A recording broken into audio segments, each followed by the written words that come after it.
Hello there, and welcome to another edition of the HuskerOnline Show. Sean Callahan, Steve Sipple, Robin Washett, and happy greatest sports afternoons of the year. I'm sure Steve Sipple will argue with me on that, but it doesn't get much better than the Thursday and Friday of the opening of March Madness. And we obviously had, some good games locally with Creighton playing, and then a couple Big Ten games to kick things off. So no better way. I wasn't able to get into a sports bar before the show, but I might after the show.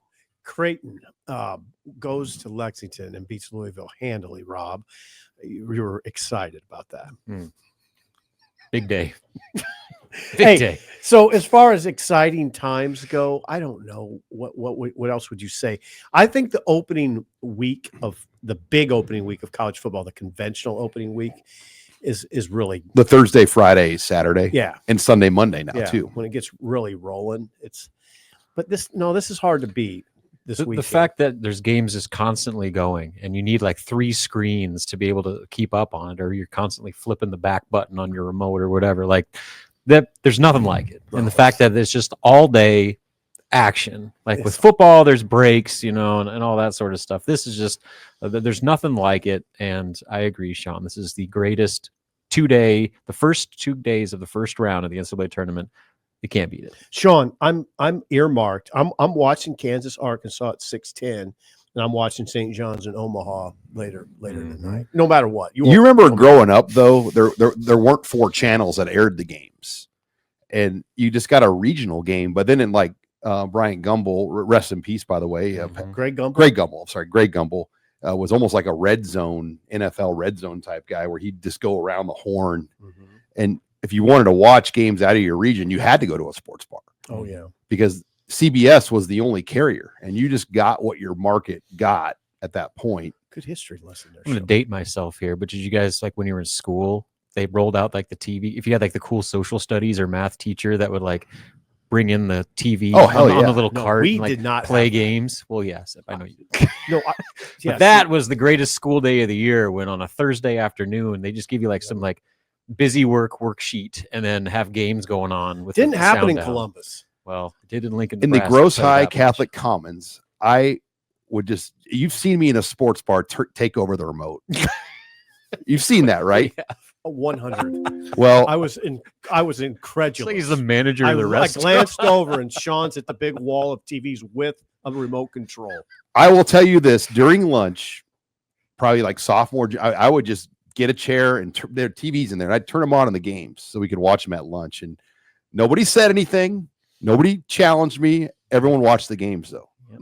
They all knew. They knew that you knew what you were doing. So the great times. Hopefully you're out going to watch the game somewhere with friends, family, and enjoy. But guys, I want to get to our opening headline here. Opening headline of the show. There's now 20 confirmed power programs in the major conferences. 20 out of 67 that will not do a traditional spring game. They will either do a modified kind of game thing, like a skills competition, maybe just a practice, maybe a closed scrimmage. But there's 20. And within the Big Ten, 7 of the 18 schools now will not do a traditional spring game as we know it. And Nebraska was the first that got on this bandwagon, and many others are now going that direction. USC going that direction. Ohio State, Minnesota, Iowa, Michigan State, Illinois, and Nebraska will not have a traditional spring game. 47 are. I mean, I would have expected maybe more going away from it, actually. What happens next year is the question. Yeah, great question. I mean, the big loser in this will be the Big Ten Network and ESPN, because that is programming that they count on to air spring games. I mean, last year it got to the point where Fox, not like Fox Sports 1, but Big Boy Fox, aired the Michigan and the Ohio State spring games. Yeah, ESPN now will go to more cornhole. I mean, that's they do a lot of that. A lot of cornhole. It's amazing. And it's not like people are really watching the spring game. No, the spring game. But more people will watch that than anything else you'd put on. It's amazing too. Like when Nebraska came out, Matt Rule said that we're not going to hold a traditional spring game. The backlash that immediately got, and then all of a sudden everybody else starts doing it. Now it's just kind of like, all right, well, that's what everybody's doing. Like, credit Matt Rule for, I guess, just kind of throwing himself out there and Nebraska football out there for just saying, look, we understand this is our situation. There's a lot of reasons why we're doing it, and we're going to do it this way. And then I think that was the big domino that allowed a lot of other schools to feel comfortable saying that were maybe on the fence about doing a spring game. Well, Nebraska did it. Now it's okay for us to do it too. So it might have been pioneers once again. The one thing too, I'd like to see them be pioneers in the win-loss category. Yeah, that'd be nice. At some point. the people that are doing their spring games though, like they've come out pretty hot the other way, like almost kind of throwing shade at the schools. Like Clemson, Texas A&M, Dion. You're in one of two camps, like what Nebraska's in and what USC and these others are doing, or like the camp of A&M or Colorado, where you kind of like aggressive question why you would not do this. And look, and I think you're in that camp. I mean, because the spring game at Nebraska is a big deal. What camp am I in? I tell you what I like. I like the idea.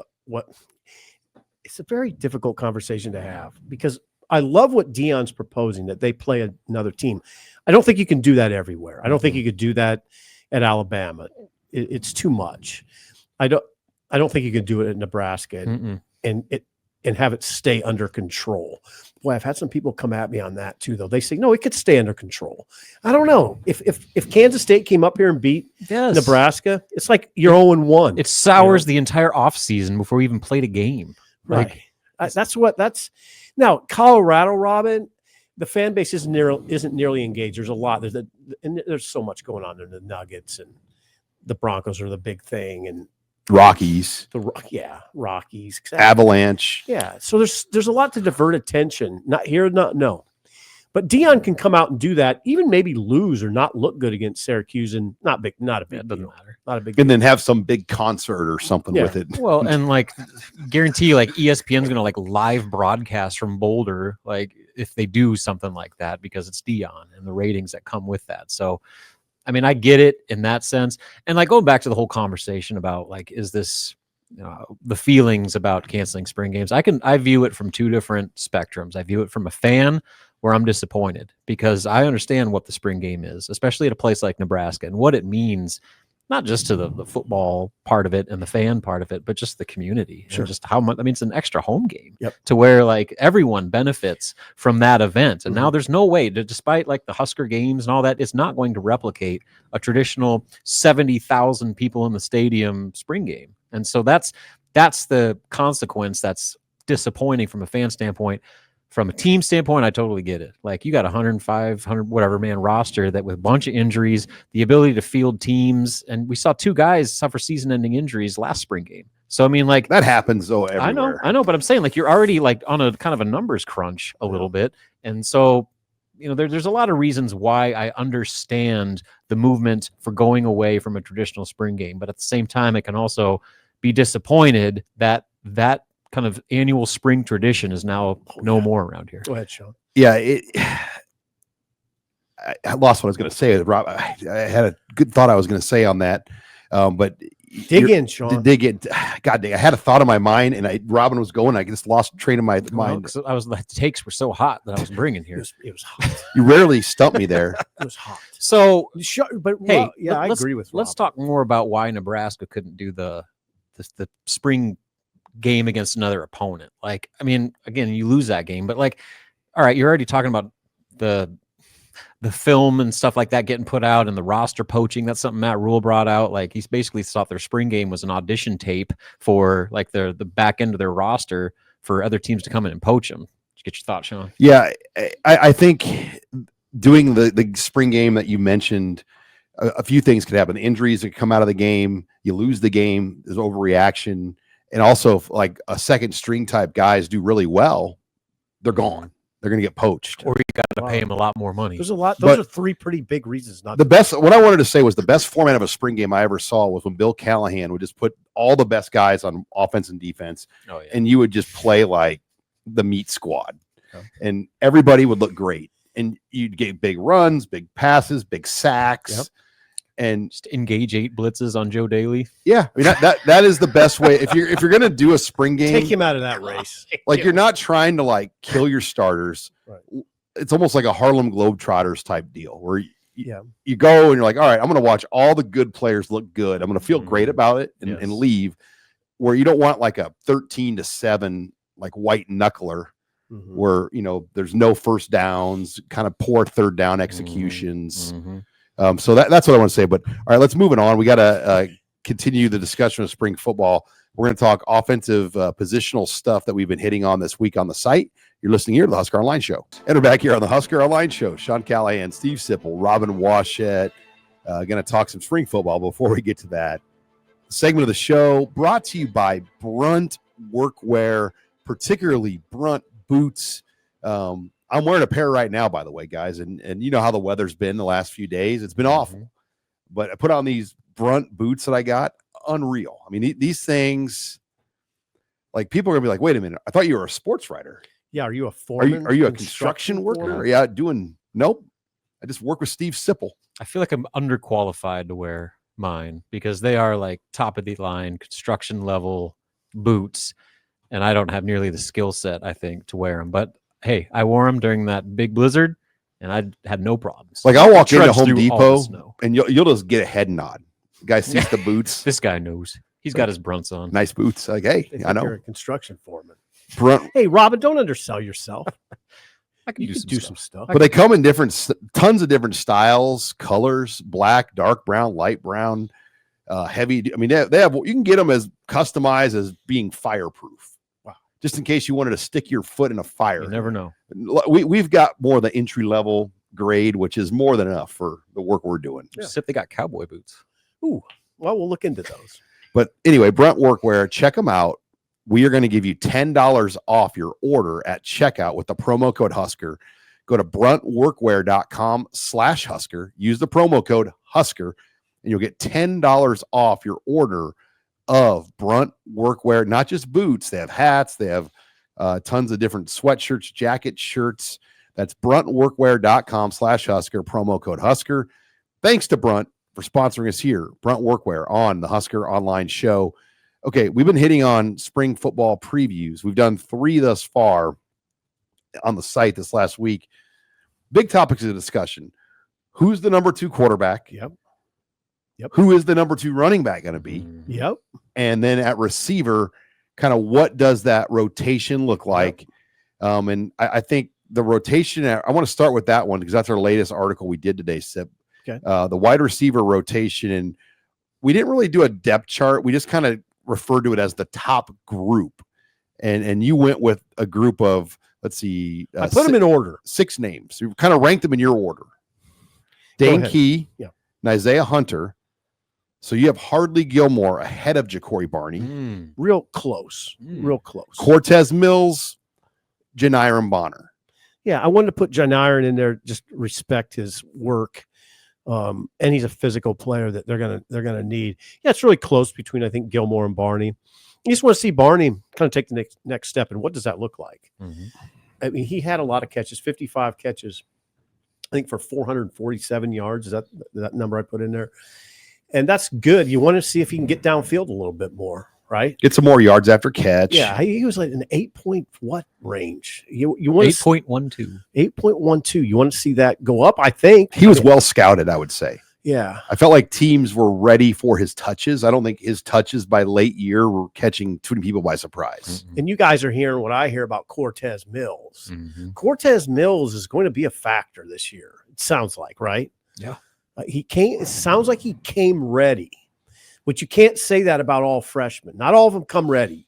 Sometimes, Robin, Sean, you guys have seen guys walk up, or you see the first practice, like, oh, that guy's clearly not ready. I mean, we've seen it over and over. Like Brandon Jackson's one where you saw, and you're like, okay, he's ready. Yeah. Then there's other guys where you're just like, no, he can't play. His body's not ready. We'll see about Cortez Mills. A couple of those other younger guys, I wouldn't rule out Isaiah Mosey as a slot guy. He can run the ball. He's great after the catch guy. I could see him turning little short passes into bigger gains. And Sean really likes Jeremiah Jones. Well, Jones is not here, though. Oh, I updated in your article. I put in parentheses, he's not here yet. He's one of the only of that group of 4 freshmen. Jeremiah Jones is the only one not here for spring ball, but number 1 player in Kentucky. Yeah, I mean he's got that 6'5" frame, which we like, and he can run. And then we shouldn't leave out Quinn Clark and Keelan Smith. Should be factors. Mm-hmm. Should be factors. Yeah, it's a good looking group, Robin. How concerned though are we? Sip, you said Nebraska. Their first thing was that they're going to lead hard on transfers. Well, it sounds familiar because they did that a year ago, and it didn't work out that well. So I mean, like, I know this is another instance where your top 3 receivers right now are all transfers that we've never seen play as Nebraska Cornhuskers. Are we leery about that? Yeah, it's a valid question. We didn't probably have a full understanding of the top 2 last year, Naor and Banks, and how they would be against man-to-man. Getting off the line. Yeah, it didn't.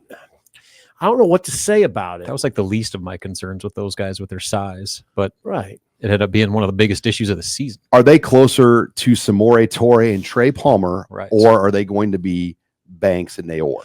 I don't know. Palmer and Torre were both down the field threats, big time. I mean, Torre was a 19.5 per catch guy. Yeah, he burned Ohio State's defense. Yeah, and we always think about James Palmer's speed, but he didn't have the yards. Trey Palmer. Yeah, God. James Palmer. Simple. Bryant Gumbel and James Palmer. We're on a roll today. Yeah, Sean, we really got to clean it up. Is Corey Cooper doing it? Yeah. Corey Campbell. USF. University of. I'm going back to Bryant Gumbel if you keep it up. R.I.P. But anyway. All right. Anyway, yeah. Can those guys beat man? We'll see. All right, quarterback. That's I want the thing. the backup quarterback spot. I know who Sean's going for. Well, Gramstad goes in kind of as the favored today. Sure. But look, Marcos Davila from Purdue could rise quickly. I mean, that's the I think Latif needs more time, to develop and get ready. But I still think if Raiola's healthy, it won't really matter. Davila's already used his red shirt, so you can play him as much as you want. Gramstad, you can play as much as you want. Latif has a 4-game red shirt. I mean, I personally don't mind. I like the quarterback situation right now.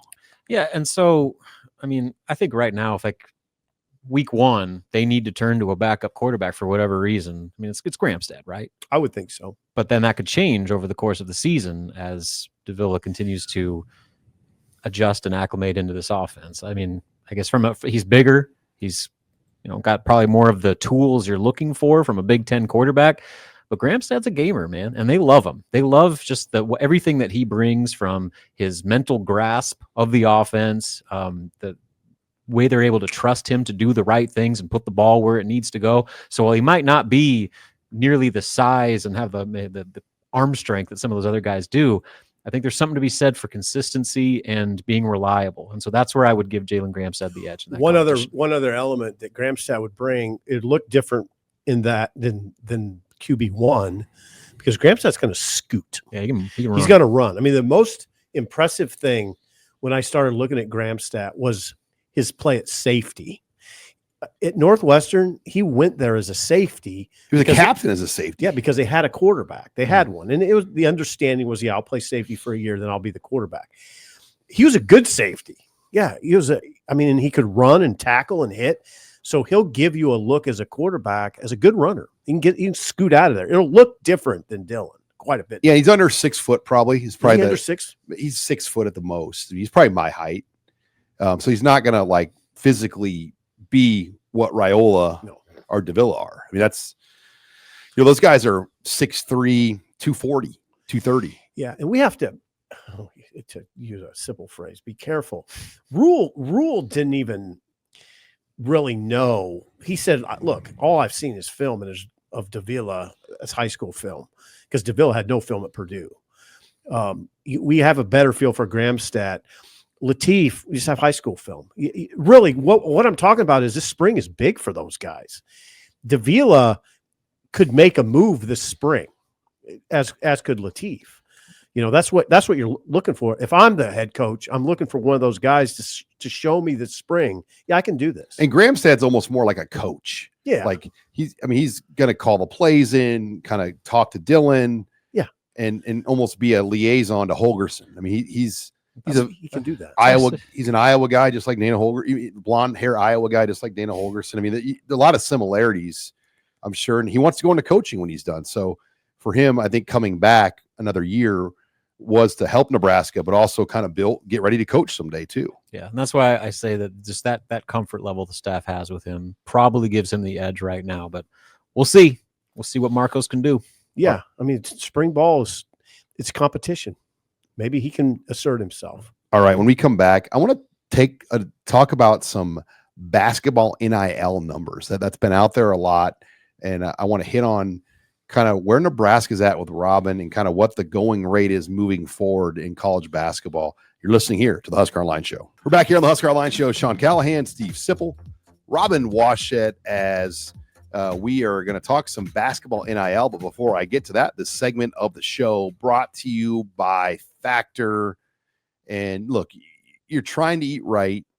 You want to bring good lunches to work every day or have a nice dinner, but you don't have time to put it all together. Factor makes it so easy. Everything's ready to heat up immediately. It's never frozen. It's always fresh.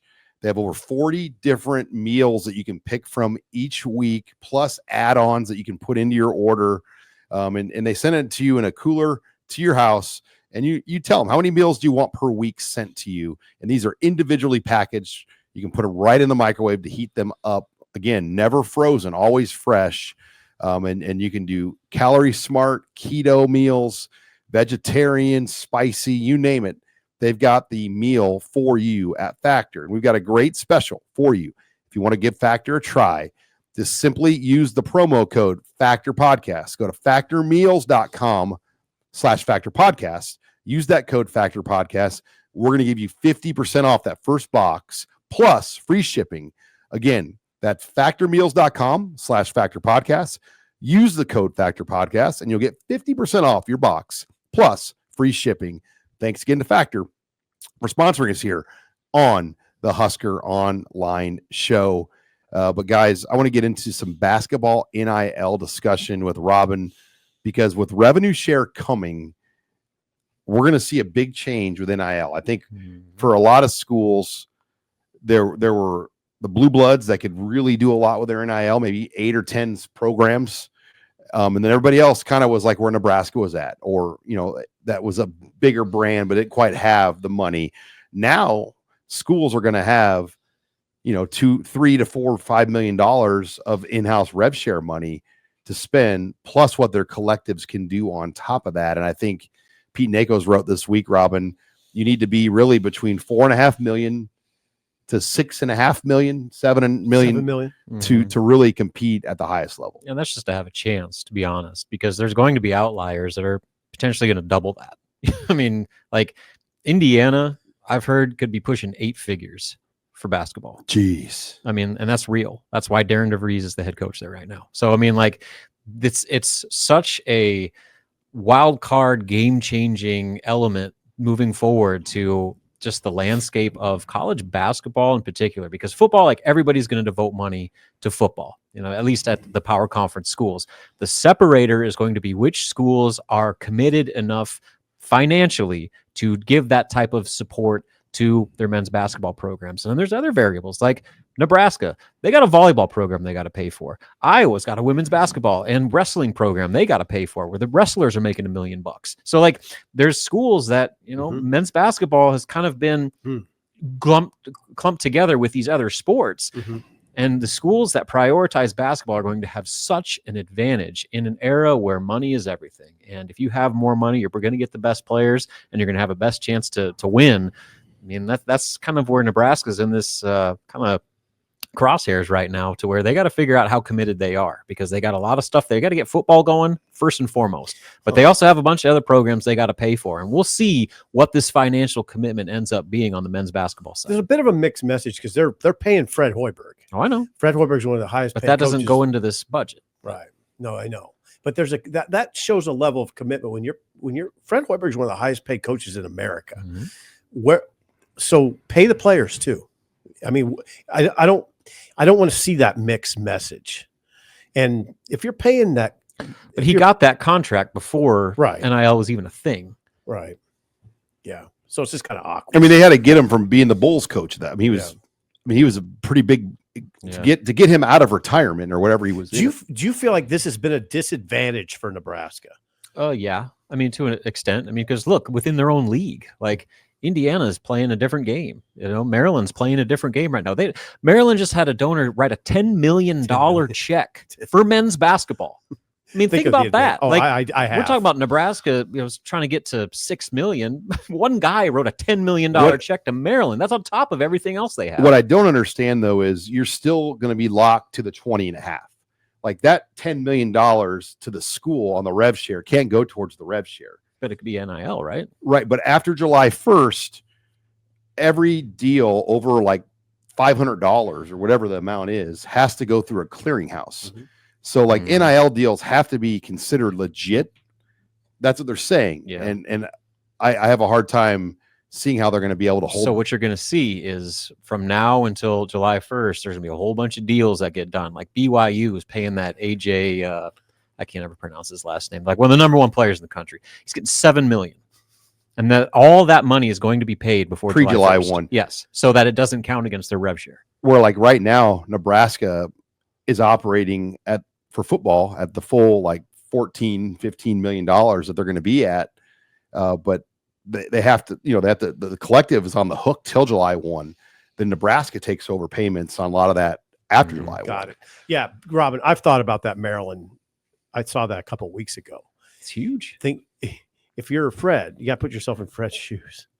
Okay, so here's he gets that news, and I'm sure he thinks, okay, so now Maryland's got $10 million to work with, and think of where it's located. Mm-hmm. Think about the access. You're in the DMV, baby. Oh, look at their starting five right now. The access to talent is ridiculous. Yeah, and you got $10 million or more. You got more. That's what I'm saying. Yeah. Like, there's going to be a group of schools that are playing a completely different ball game. It's basically like Major League Baseball, where like you have the Yankees and the Dodgers and everybody else. Like that's what kind of where this is heading right now, especially for college basketball, because like I said, the majority of power conference schools are at least prioritizing football at the same level. Maybe, there's going to be Ohio States and whatnot, but from basketball, the separator between the schools that are firmly committed to making basketball a powerhouse and then the others where they're just like trying to be competitive, that is a staggering difference. Women's basketball too is kind of the outlier in the discussion because they're going to be a part of the rev share. Yep. And then every school will have a fourth sport. Mm-hmm. And at Nebraska, we know it's going to be volleyball, but at LSU, that's baseball. At Georgia, it's gymnastics. At Iowa, it's wrestling. At Penn State, it's wrestling. But some of these schools have ice hockey too, like Michigan State, the Gophers. Minnesota has ice hockey. Mm-hmm. So how that all gets decided with the $20.5 million, and I mean, I think you could make a really strong case that volleyball should be getting more NIL than women's basketball here. Yeah, but will the market only championship program we have? They draw the best, they make the most money. But will the market allow that? Because like right now, volleyball coaches make less than basketball coaches. This entire conversation makes sense in my mind why a athletic department like Arkansas would hire a GM for all sports. Mm-hmm. They hired a GM that covers all the sports. It's just what Sean's talking about. How do you make all that work? You got to make some hard decisions. Because there's the team specific GM model that we've seen, but they're not like the bigger issue that Sean's alluding to is you got like an athletic department wide budget that you've got to balance, and you got to make sure that you are by the book on that, because it's going to be regulated a whole lot more than the Wild West we're dealing with right now. Right. Like Rule said, the last press conference, not a penny over. Nope. Well, think about baseball. Like if you're Troy Dannon, how do you go at like baseball or even wrestling? Because baseball right now, it draws fair. They still lose money, but you're in the Big Ten. Yeah. So you have to look at it like, okay, who in the Big Ten is going to really blow rev share money into baseball? Nobody. So I think you have to look at that. And the SEC is going to look at it different. Yes, in a sense, though, in the Big Ten, you're in a little safe haven because of what Robin said. Nobody's going to blow money into baseball. Like so you're all on the same plane. But how do you compete with the SEC? That's the question. You can win your conference. Great. Then what? But how do you compete? And Sean, you saw it when Nebraska played Florida. We remarked on it. When Nebraska played Florida, it's kind of like that moment after the bowl game where the defensive backs coach said what? Look at them, look at us. Corey Raymond. What happened? I don't know. Look at them. Look at us. Well, Nebraska baseball, even when they were good, South Carolina, they didn't ever have like big. I mean, they had some, but like Hold on. they had shorter. Like I'll never forget. I was at ESPN when I worked there in the summer, and Harold Reynolds worked there with me, and we were talking about the College World Series because he knew I was from Omaha. He's like, man. He goes, Nebraska's got to get some bigger dudes, though. He's like, they just got a bunch of short little white dudes on their team. Like I thought when they had Alex and Jabba and that crew, it got they did. I mean, yeah, those are legit prospects. But Van Horn's style was not little guys. Yeah, Van Horn's style to build the program was grit. Yeah, it was a bunch of little Van Horns. That's what they always reminded me of. Seeley, yeah, guys like that. A bunch of little Van Horns running around out there. Colmane. Can you do that now? Mm-hmm. You can within in the conference. That's the you got to go beat the SEC in the tournament. What's your priority? Do you want to be a good Big Ten team, or do you want to compete on a national level? Because the separator between good Big Ten teams and good SEC teams is going to be stark. And here's the reality: no matter what Nebraska does in baseball, they'll never make money. No. Like they lose money on the sport. Like if they sold out Haymarket Park for every game, they packed it in there, it'd be hard to make revenue because of the travel. Yeah, the travel they have to do. And they don't use private aircraft. Yeah. It goes back to the conversation we've had. College athletics isn't supposed to be a money-making. It's not. No. It's not a business. It's not supposed to be a business. It's educational. Sure is now. It's an Olympic development. It's $1 billion business. We talk about it like that, but it's really not. It's not supposed to be a bit. Like Will Bolt's not supposed to worry about, are we in the red? He's not. That's not his deal, you know. But there's probably 6 or 8 SEC programs that make a legit revenue off baseball. Do you see what I'm saying, though, Rob? Oh, yeah. We kind of talk about it like that now. Yeah. But it's not supposed to be a money-making operation. Now. Yeah.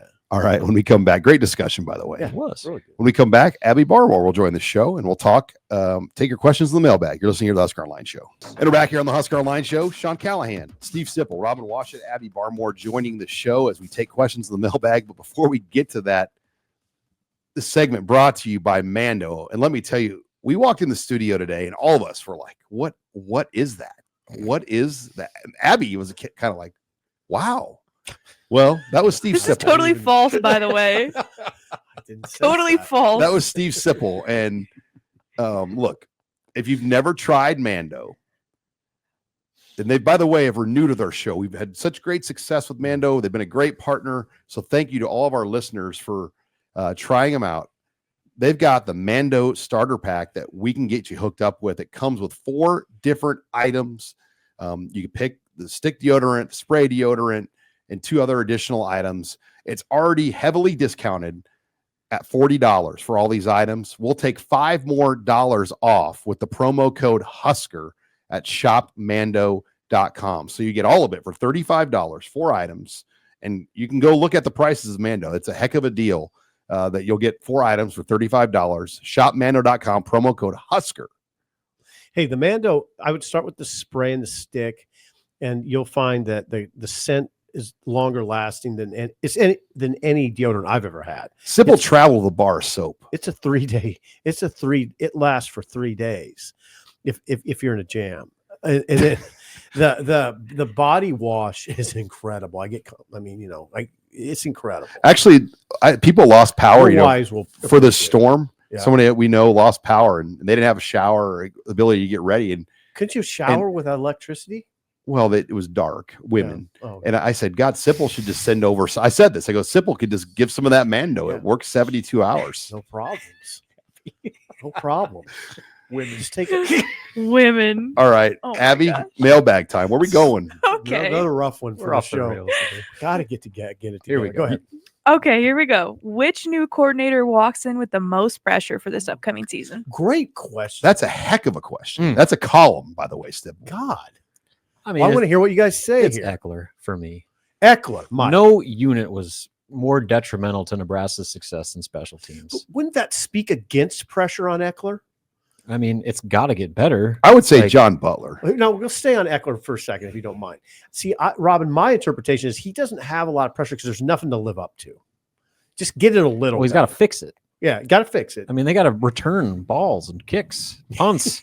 Right. Start with that, let alone snapping the ball. So, I mean, the laundry list of things that need to improve with his group is extensive to where, John Butler's inheriting. I mean, he's got a defensive line to replace, but he's got a lot of talent stocked in the cupboards. The one other thing I'd say, and I don't, you you might be able to convince me. I'll make an argument for your Mike Eckler pick. Okay. A lot of focus is on it. A lot of people are going to be watching special teams, and they're going to expect to be the better. first missed kick or block kick. Oh yeah, here we go again. Great. Sean, you said Butler. I just think as Tony White did do a really reputable job to get things going for the defense, but a lot of that was because of the play up front. And John Butler won't have Ty Robinson, Jamari Butler, Nash Hutmacher up front. And, you go back to the bowl game, how big were some of those guys? Like Bill O'Brien told Nebraska staff after the game, he's like, we couldn't move your guys. They completely changed the whole game on us and what we wanted to do. Yeah, Rule in his last press conference said, God, we might not even appreciate him, Robinson, as much as we should have. Mm-hmm. In retrospect, you look at what he did. Now, here's what I've never broached this with you guys before. It's getting a little bit away from the topic, but I'll just broach the question. Do they maybe make up for the lack of just sheer size up front with Nash and Ty and Butler with better play off the edge, with more athletic play like Deshaun McCullough, Williams Winery? Maybe the edge players and all that length and athleticism sort of makes up for the size differential. Now, I don't know how that looks because you still got to stop the run in the Big Ten. That's the thing. Look at the conference they're in. Yeah. Like interior line play is the separator. The teams with elite defensive lines and offensive lines win. I'll use an example. Corey McEwen, he was all Big 12 when he had Adam Carricker, Jay Moore, and Stuart Bradley in 06. All those guys left in 07. All of a sudden, he didn't have 100. I remember that distinctly. Remember what he said about the time that the lineman got to him? They were getting their 0.5 faster or something like that, 0.5 seconds faster. And think about it made all the difference. I remember that discussion. How good those guys were. I mean, that's kind of what Nebraska is trying to replace that's this a little year. Scary, Sean. Caliber of players like that. Ooh, that's a column right there. Yeah, he lost those guys and they couldn't stop the run, right? They tried to do a bunch of exotic stuff. You remember like Cosgrove went to Auburn to study Will Muschamp. Yep. And they came back trying to run like these like cat schemes where they would have like the middle linebacker lined up as a nose tackle on pass rushes. Remember? And it was a disaster. That's why I say like you can have the best edge rushers in the world, but if teams are just running right up the gut on you, it doesn't matter. Yeah. So all right. We'll see. Next question. Okay, next question. With injuries to the offensive line, who do you predict is going to be the first team offensive line this spring? Well, are we saying available players for the spring? Yeah. Yes. Pritchett, left tackle. Yep. Mm-hmm. Left guard, Evans. Center, Sledge. Jones Sledge. Right guard, Spindler. Rocco. Right tackle, Latowski, who's limited. If Latowski's can't go, then all I know is on the Pinstripe Bowl depth chart, it was Knutson at right tackle, the backup to Benhart. What about Knack, though? Knack's back now. Knack, okay, when Rule was talking about Tyler Knack, is that his name? Yeah. Tyler Knack the other day. At first he said he's healthy, and then he kind of backtracked and said he's healthier. So I don't know what Knack's got exactly. I think he could go out there and play right tackle. And maybe Grant Seagram. Mm-hmm. He was the backup left tackle in the Pinstripe. What about Grant Bricks? Bricks they had as a guard. They had him listed as the guard for the Pinstripe Bowl. He was listed as I think it was the right guard. So I don't know what Bricks is going to play. But it was informative to me that the Pinstripe Bowl depth chart had Knutson as the right tackle backup and Grant Seagram as the left tackle. But if Sledge hits at center, yeah, I think we're all on the same page. That right tackle is kind of the one. Mm-hmm. Well, I think if once you get into the season, my guess is it'll be Latowski. He comes out of his stance more like a tackle. But Gatula, could be Gatula. Corcoran, Yeah. Prohaska. I mean, there's an opportunity there. God, that's a good point. There's a lot there that could play out. I'm still saying Latowski. If Evans struggled or if Sledge struggled, you could put Evans at center, Latowski at guard. I mean, there's Donovan Raiola. His job will be to put a puzzle together. I think it'd be really hard for you guys to say if Latowski walked in this room that he's not going to be in the starting lineup because he's a mammoth human being. I think he's the best looking offensive lineman. How much experience does he have at tackle? Not a lot. I don't think so. So that's what I would worry about. Sure. What about, how about this question? If everyone's healthy, so Turner, Teddy, yeah, everybody's 100%, who's your tackle? Right tackle? Mhm. Probably Teddy. If he's really If healthy. he's Teddy of old, Yeah. But otherwise, but Corcoran's played right tackle too. I mean, Corcoran could be Corcoran. but man, there's just because of the injuries these two young men have Mhm. suffered. There's almost like a fatigue for both players by the fan base. Yeah, fan base doesn't matter though. No, but if they're healthy and can play ball, and Rule said those words. If Teddy and Turner are healthy, that'll help us. well, and Gatula. But the key is he said if. That's a big if. It concerned me a little bit. Yeah. Gatula's right in the conversation. I would say right now, the starting right tackle will be either Latovsky or Gatula. That's what I would think. I think Latovsky, I think it's hard to keep him out of the lineup. All right. I believe. Final question, Abby. Now that we're into March Madness, what has been your favorite March Madness Cinderella story? Oh, NC State when they had Wittenberg and Lowe and they won it all. And I'm going to say 83 or 84. And there's Jim Valvano running around the court like a wild man. That was a huge underdog story of my childhood. It was not my childhood. I wasn't a child. I was probably 19, 18.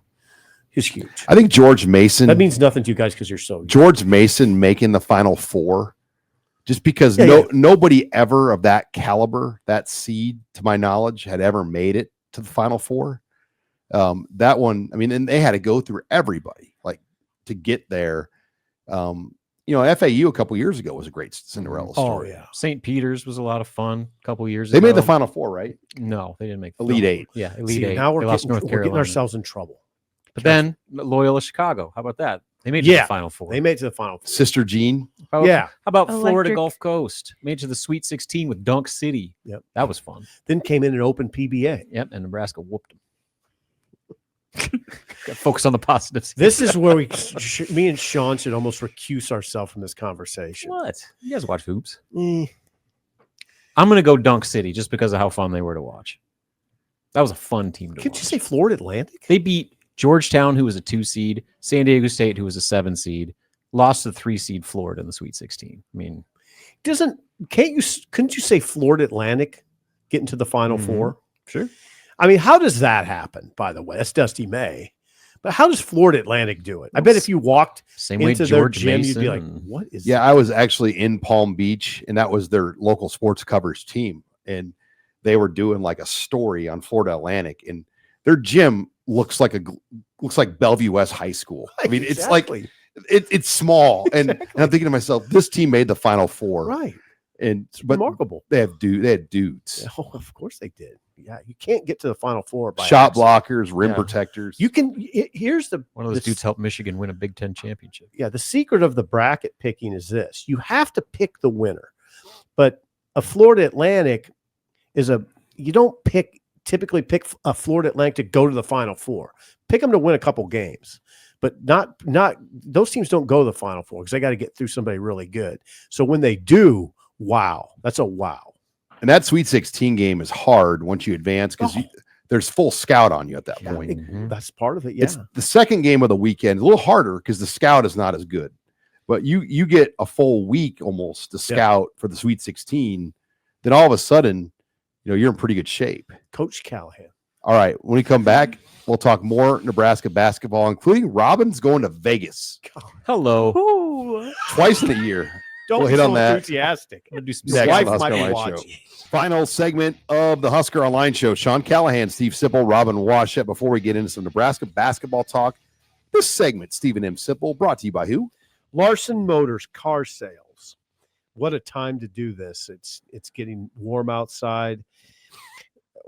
Get a nice new car going into spring. It'll be fun. If you're looking for a new vehicle, go for a new experience at Larson Motors in Nebraska City. It's one of the Midwest only dealerships with all of the major brands in one location. I go through these every week. Chevrolet, GMC, Hummer, Ford, Chrysler, Dodge, Jeep, or Ram. It's never been easier. So start your new experience today at LarsonMotorGroup.com or at Larson Motors in Nebraska City. Larson Motors, real people. Real deals. Larson Motors. Good job, guys. All right. Well, Robin Washut, guys, is going to go to Las Vegas twice in a year. And let me tell you why. The Crown Basketball Classic. Oh, yeah. Is that what it's called? The Crown. Is that, did I get it right? CBC. Which is essentially hijacked. No. It's the college basketball Right. crown. We are The college basketball we gotta crown. clean up. But they've hijacked the NIT instead of doing a 3-week made for ESPN Tuesday, Wednesday, Thursday type deal or whatever those games, Monday, Tuesday, Wednesday night games.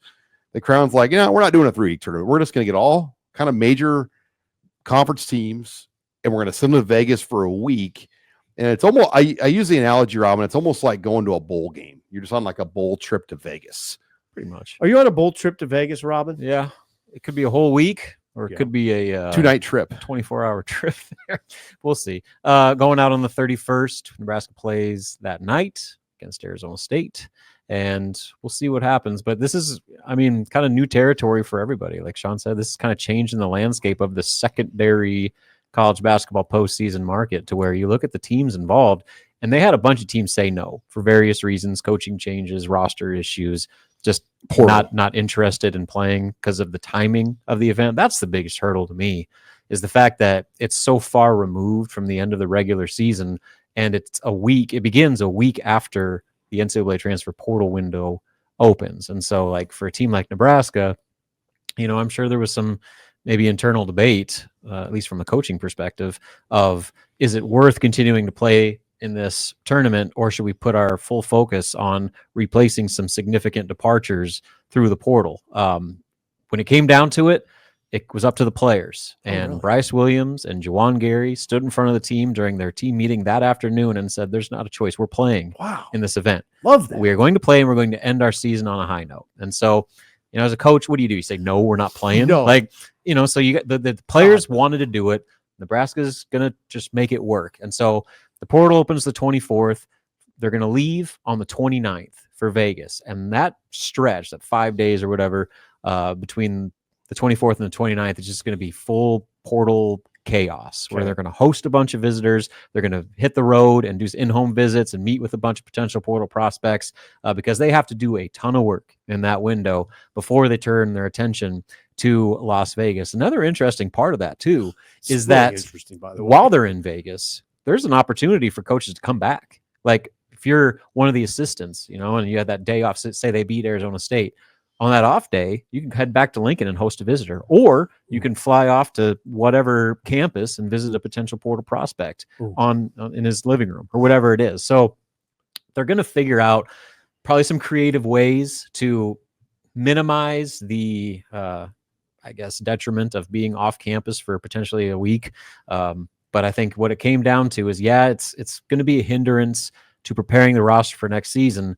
But they weren't going to tell these players, no, you can't keep playing, especially when they were so adamant about continuing on. Wow. Right away, correct me if I'm wrong here, Robin, that's indicative of a good culture that those players you would think. They could have been checked out and said, no, I'm out of here. Bryce Williams could be like, I'm preparing for the draft. Like, I'm done. See you later. But he was the one. Like, he said that, when I talked to Fred earlier this week, he said that it was Bryce. Bryce was front and center. Juwan was right there by him, but it was Bryce's decision. Like he's like, we're not going to be 1 foot in on this thing. We are fully committed to competing in this. All right, Robin. As we wrap it up, I want to get into that, and you're gonna have more on the site, but just a little crumb, if you could share with us about what. And you were with Fred Hoiber for about an hour. Yeah, I went over there, drove through the blizzard, and hung out with the Fred dust for a little storm, bit. the blizzard. Yeah, the mud snow.